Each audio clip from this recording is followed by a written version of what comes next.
प्यारे अधिवक्ता साथियों, आप सभी लोगों को मकर संक्रांति की बहुत सारी शुभकामनाएं प्रेषित करते हुए प्रयागराज के इस पावन भूमि से मैं आप सभी लोगों को जय सिया राम बोलता हूँ। सभी की मंगल शुभकामना करते हुए विशेष मंगलवार के आज के दिन जो भी कुछ आपको उद्बोधित होगा, जो भी मेरे द्वारा बोला जाएगा, परमात्मा जो भी मुझसे कुछ बुलवाएगा, उसका सार आपके स्वर्णिम भविष्य में छिपा है।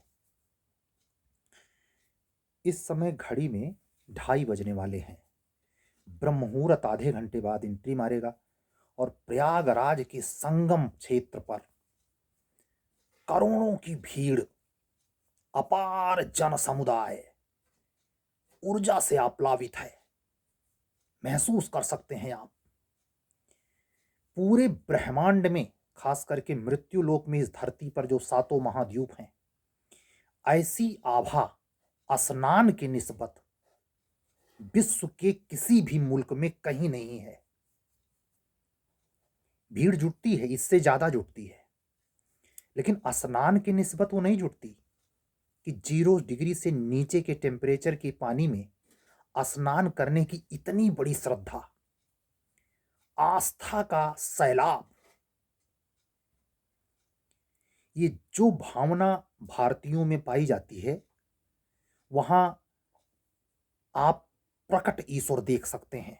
मां गंगा मैया की धवल धारा, यमुना मैया का नीला वस्त्र और सरस्वती की अदृश्य शक्ति त्रिवेणी संगम की आभा में कितने श्रद्धालुओं को संगम पर, कितने को गंगा में, कितने को यमुना में स्नान करती करवाती है, वो ये तीनों माताएं जाने। लेकिन आप ये तय माने, अगर आप किसी कारण से प्रयागराज नहीं आ सके हैं या नहीं आ पाएंगे, तो उस स्थिति में अपने समय काल में जो सुबहत्व का समय होता है, मैं क्लियर तो नहीं जानता, लेकिन शायद ऐसा है कि मकर संक्रांति का शुभ समय भोर में 9 बजे के आसपास है। जो भी हो, आप स्नान पर्व में इस अप्रतिम ऊर्जा में सराबोर होने के लिए जरूर उद्यत होइए।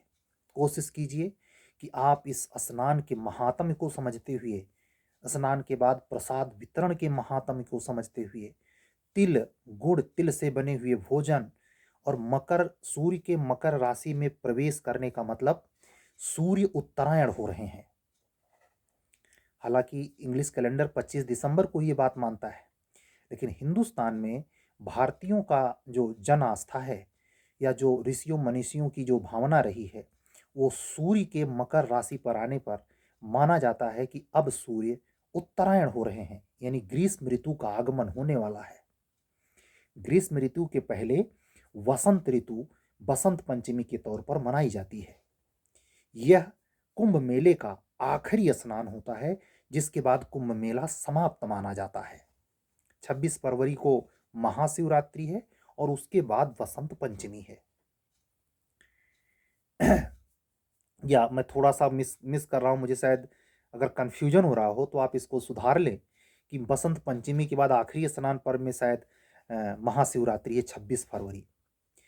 कहने का मतलब यह है कि जो स्नान का महात्म्य शास्त्रों में, पुराणों में मिलता है, वो आज से नहीं है। हर्षवर्धन के समय में जो प्रयागराज में उसके राजा के तौर पर आने और कर्ण के समान दानवीर होने और तमाम लोगों के लिए बहुत सारी कमाई गई संपत्ति में से एक हिस्सा यहाँ के पब्लिक में दानार्थी के तौर पर हर्षवर्धन दान कर देता था। हर बार, हर साल माघ महीने में आकर, वो माघ महीने में यही मेला हुआ करता था।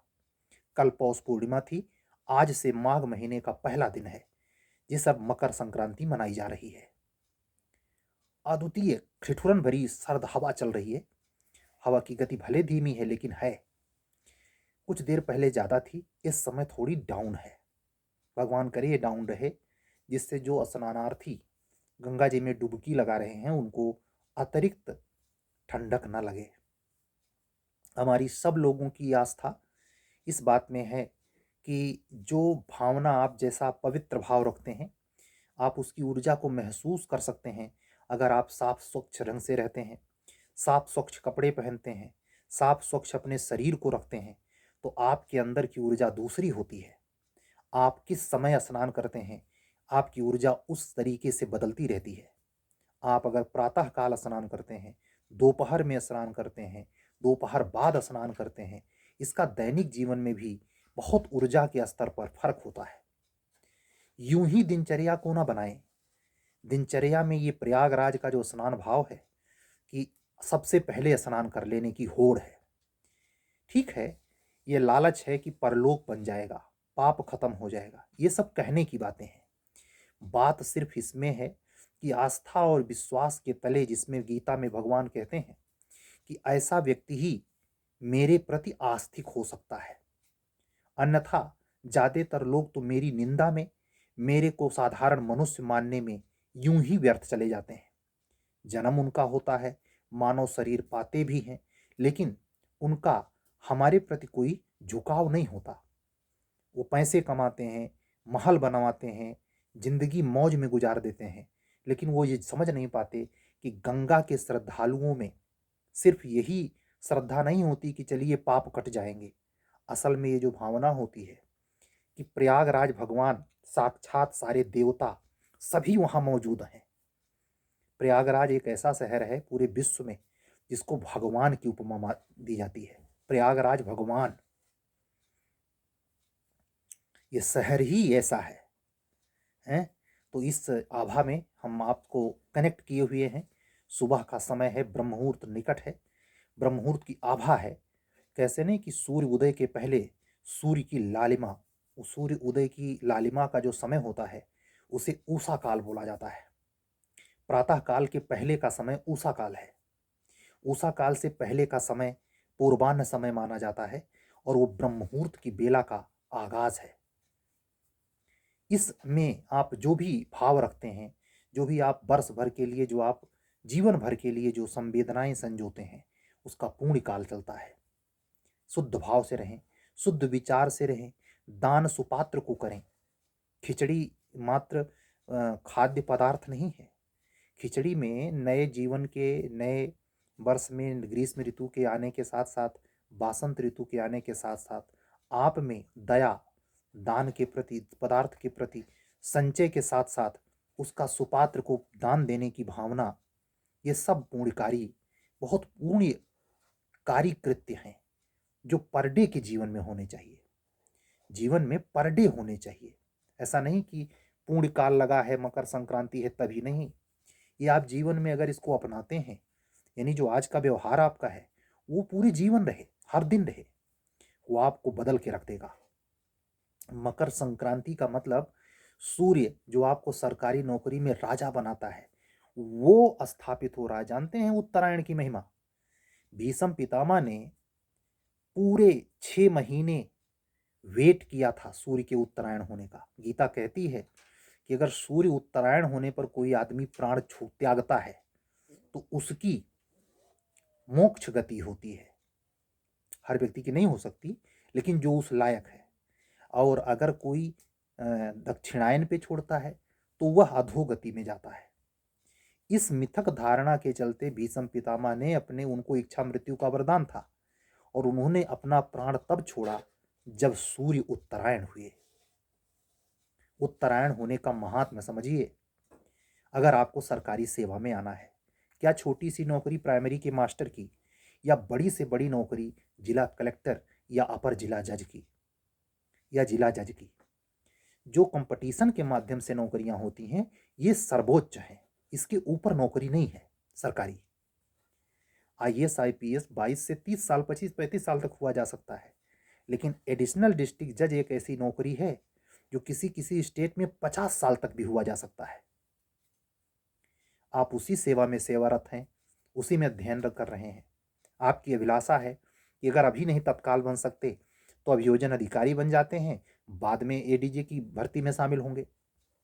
इसके पीछे हनुमान जी के गुरु सूर्य भगवान का बहुत बड़ा हाथ है। ठीक है, न्यायिक सेवा है, शनि भगवान की कृपा तो होनी ही चाहिए, लेकिन केवल शनि भगवान की कृपा से नहीं होगा। ये बहुत ऊंची चीज है। ये जूनियर डिवीजन की जॉब नहीं है। एडिशनल डिस्ट्रिक्ट जज या डिस्ट्रिक्ट जज बनने के लिए सूर्य का भी तगड़ होना जरूरी है और साथ साथ बृहस्पति। क्यों? सूर्य का मतलब भगवान हनुमान जी के गुरु और बृहस्पति का मतलब गुरु। बात समझना, हनुमान जी के गुरु हैं सूर्य भगवान, तो सूर्य का ताकतवर होना जरूरी है, साथ में गुरु हैं। गुरु यानी गुरु भी तगड़ा होगा तब मिलेगा। अगर ये तीनों में से कोई भी वीक रहेगा तो कभी इंटरव्यू रुकेगा, कभी कुछ गड़बड़ होगा, कभी कुछ। और ये गोचर और सामान्य कुंडली के प्रत्यक्ष में अगर एक सटेक रहेगा तो आपको इसी साल एक सेवा मिलेगी। मंगल बहुत तगड़ा है, जुपिटर उतना ताकतवर नहीं है। आप एपीओ बनेंगे, कोई नहीं रोक सकता आपको एपीओ बनने से।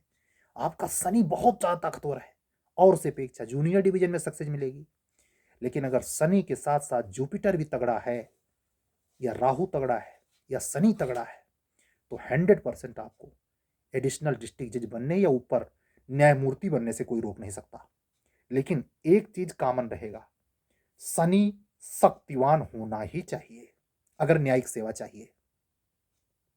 शनि वीक है, शनि गलत जगह पे स्थित है, शनि का पावर बहुत कम है इत्यादि, तो आपके सपने मेहनत के वशीभूत किसी एरिया में, टीचिंग लाइन में और क्षेत्र में जा सकते हैं, legal advisor, law manager, branch manager इत्यादि, लेकिन ये सेवा मिलेगी नहीं। तो उसी का यानी ये दोनों के कंट्रोलर कौन है?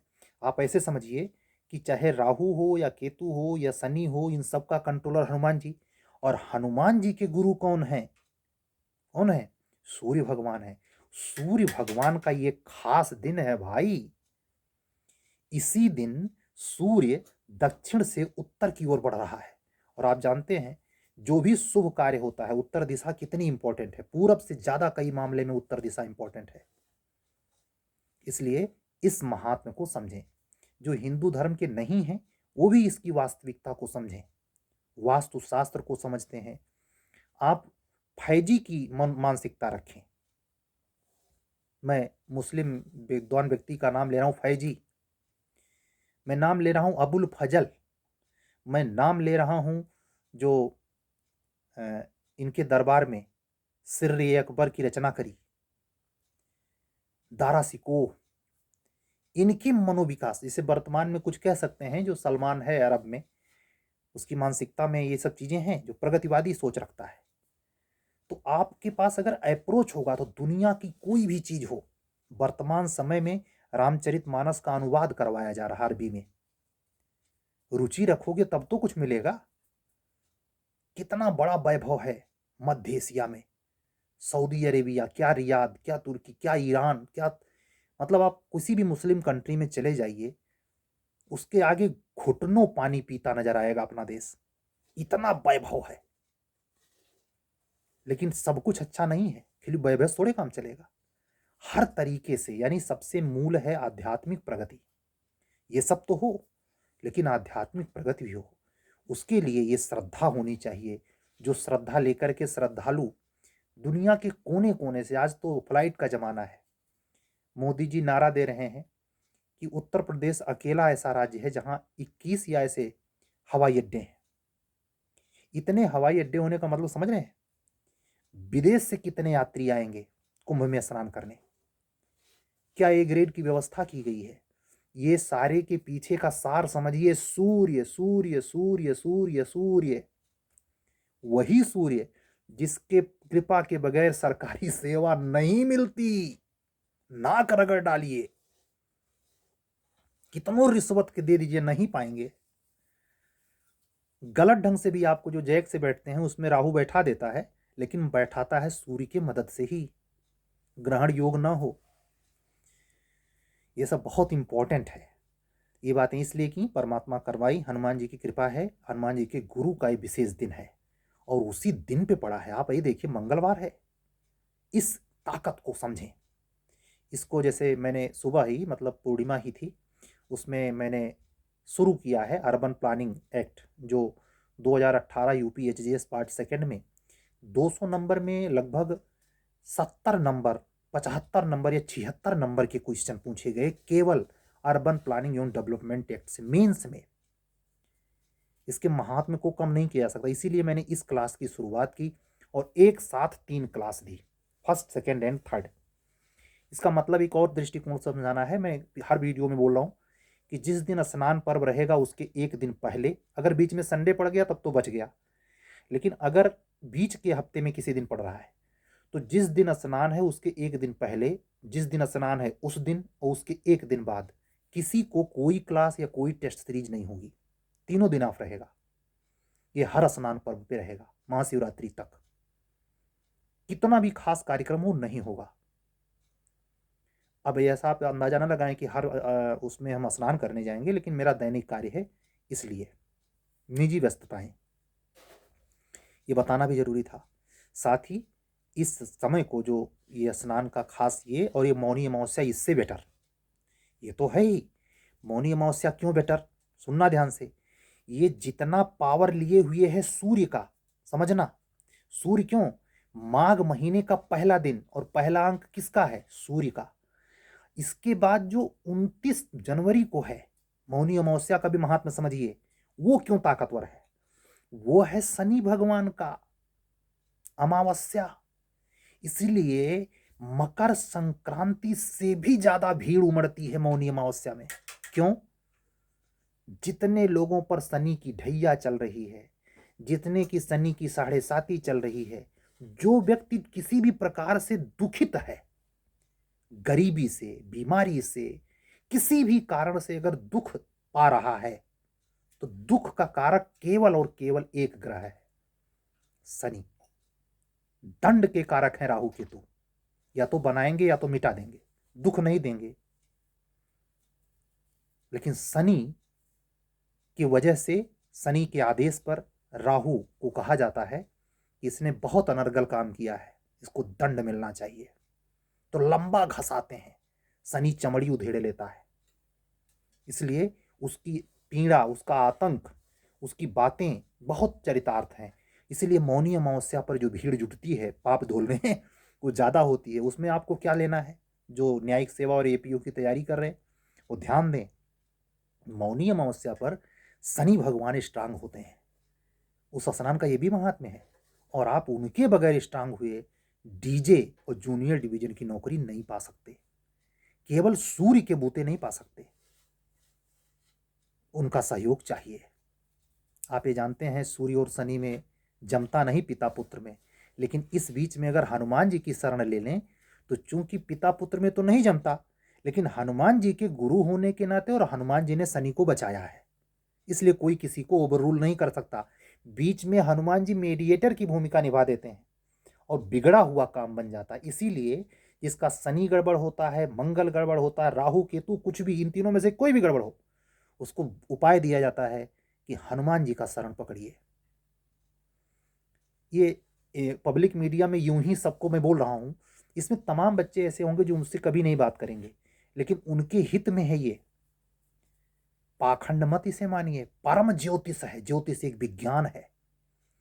अगर पाखंड की कण मात्र भी बू आएगी तो मैं उस पर 1 सेकंड बोलने वाला शख्स नहीं हूं।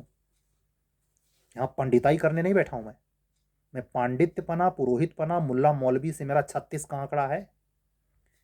बात तब कर रहा हूं, सुप्रीम कोर्ट ने इसे गाइडलाइन में कहा कि ज्योतिष को ग्रेजुएशन और पोस्ट ग्रेजुएशन और रिसर्च लेवल पर पढ़ाया जाना चाहिए।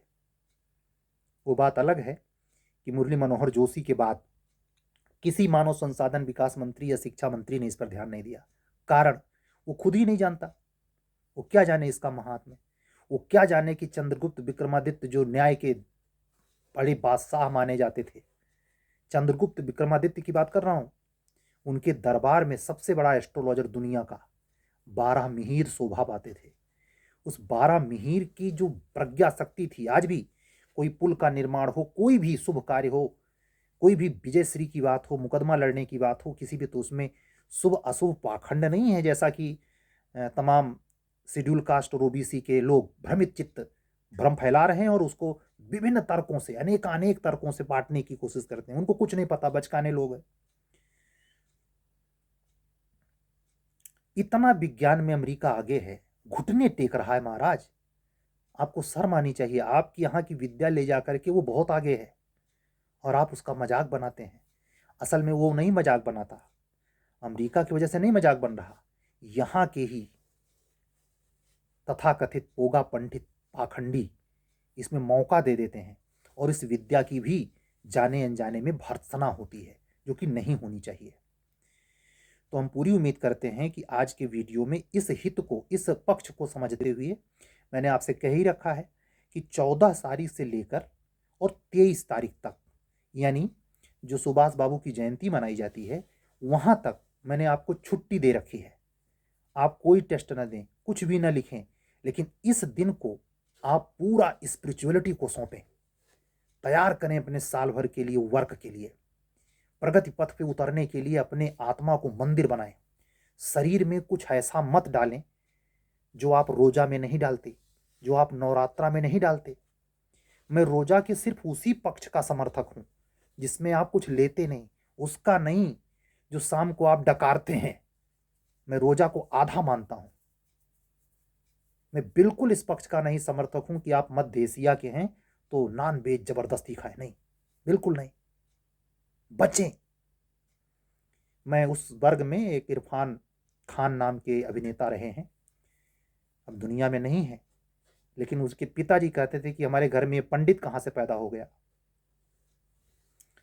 ऐसे शख्सियत, मेरा जो नॉनवेज खाते हैं उनसे एलर्जी नहीं, घृणा नहीं, लेकिन हमारी कोशिश तो जरूर रहेगी कि आप इसका मजा लें। अगर आप इस जीवन में, इस शरीर के रहते परमात्मा तक पहुंचना चाहते हैं, संत राबिया होना चाहते हैं, मंसूर होना चाहते हैं, लाओत्से होना चाहते हैं, अंदर की ऊर्जा को उठाना चाहते हैं तो, और अगर केवल महल चाहिए, बहुत सारी नारियों का साथ चाहिए, नारी सुख चाहिए, धन सुख चाहिए, तो फिर आप के लिए ये मंच नहीं है।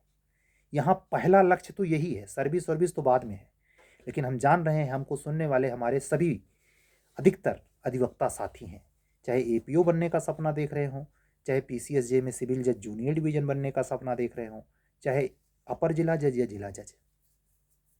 इसमें से कोई भी व्यक्ति अगर इस शनि सूर्य इन सब चीज़ों को गंभीरता से लेगा और सावधानी बरतेगा, रिजल्ट सामने होगा। मतलब मकर संक्रांति 2026 को वो पद पर होगा। बात पूरी।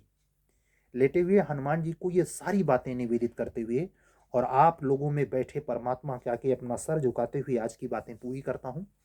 अगर हमसे जुड़ना है, चाहे राजस्थान का एचजीएस मेंस लिखने जा रहा हूं या यूपी में ये क्षमता रखते हो कि इस मेंस में हम जरूर पहुंचेंगे, तो उस दोनों की समान सीरीज चल रही है, उससे या जूनियर डिवीजन या एपीओ के क्लासेस से लोकल लॉ पे क्लासेस चल रही हैं, BNSS पे क्लासेस चल रही हैं। इनमें से किसी से जुड़ने के लिए आप हमारे पर्सनल व्हाट्सएप नंबर को ध्यान से सुने, 7705090393। इस पर व्हाट्सएप करेंगे तो हमारी आपसे बातचीत होगी। मैं अपने इस चैनल पर मकर संक्रांति के इस पावन पर्व पर अपनी सभी अधिवक्ता बहनों को, चाहे मेरे से उम्र में बड़ी हों, बराबर हों, छोटी हों, सबको, सभी बहनों को बहुत सारी मंगल शुभकामनाएं मकर संक्रांति पर देने के साथ साथ आपके उस चिरंतन मनोकामना पूर्ण लक्ष्य के प्रति बहुत सारी सद्दुआएं और ब्लेसिंग प्रेषित करता हूं, जिसके बूते इस साल आप अपने अपने लक्ष्य में अवश्य सफल हों। साथ साथ अधिवक्ता बंधु भी। चलते हैं, कल फिर मिलेंगे, तब तक के लिए जय जय सिया राम, शुभ रात्रि, सत्यमेव जयते।